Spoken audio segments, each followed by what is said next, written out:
All right, so we're going to talk about samples and surveys. So a lot of this is just kind of a discussion piece on there. So when we're talking about samples and surveys, we want to talk about quantitative and qualitative. So quantitative data is items that have units or can be measured and numerically compared. So that's quantitative, right? Qualitative describes a category and cannot be measured or numerically compared. Okay? So quantitative data might be how tall somebody is, right?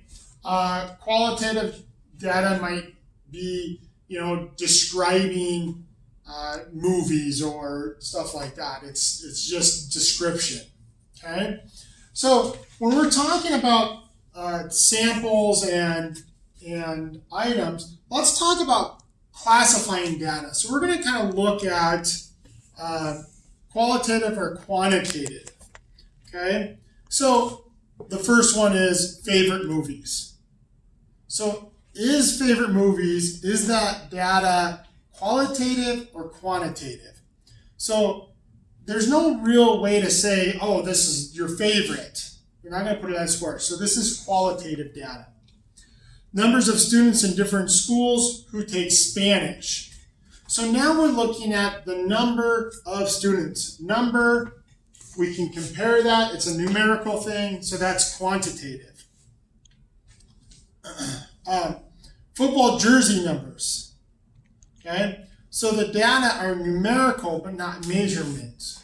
Okay, so this data is qualitative. Even though there's numbers involved in jerseys, it's not quantitative because we're not talking about the number of players that have a number. We're describing the numbers involved in it.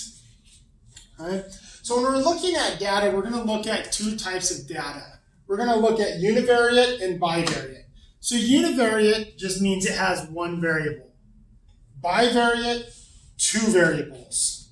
Okay? So we're going to look at an example of whether it's univariate or bivariate, and then we're going to get into surveys and samples. The atomic weights of the elements in the periodic table. So what am I looking at? I'm looking at the atomic weight. How many different things am I looking at? One. So this is a univariate data. The next one, the edge lengths and volumes of cubes. So I'm looking at the edges of a cube and its volume. So now I'm looking at two items, which makes it bivariate. Okay. So when we're talking about surveys and samples, we need to understand what population is. Population is the entire group. Now, it's not talking about always the entire population of the world. It might be something smaller, like the population of your school or the population of your class, okay? So population is just it's the entire group that you're looking at. A sample is a smaller part of that group. So it's a subset of the whole population, okay? And then later on, we're going to talk about bias when we're talking about surveys, okay? So we're going to talk about three different types of surveys. We're going to talk about random, systematic, and stratified. So a random survey is you're going to survey a population at random. An example of that might be you put everybody's name in a hat and you pull out names, and those are the people you're going to survey. Okay? So that would be a random population survey. A systematic survey is one in which you're going to set up a system to survey people. So typically the way we start is we start by getting a random number, and then we're going to select every nth number after that. Okay? So our example is we randomly select 5, and so what we're going to do is we're randomly going to survey every fifth person. Okay, so every fifth person is going to be surveyed. It's our system. Okay, so that's why it's systematic. Stratified is what we're going to do is we're going to take our population and we're going to separate that population into subsets or smaller groups. okay, that all have something in common. And then what we're going to do is we're going to survey each of those smaller groups randomly. So what we're going to do is that might be something like this, where we have a high school. We're going to separate that high school into the 4 grades, and then we're randomly going to survey each grade level. Okay, so that's stratified.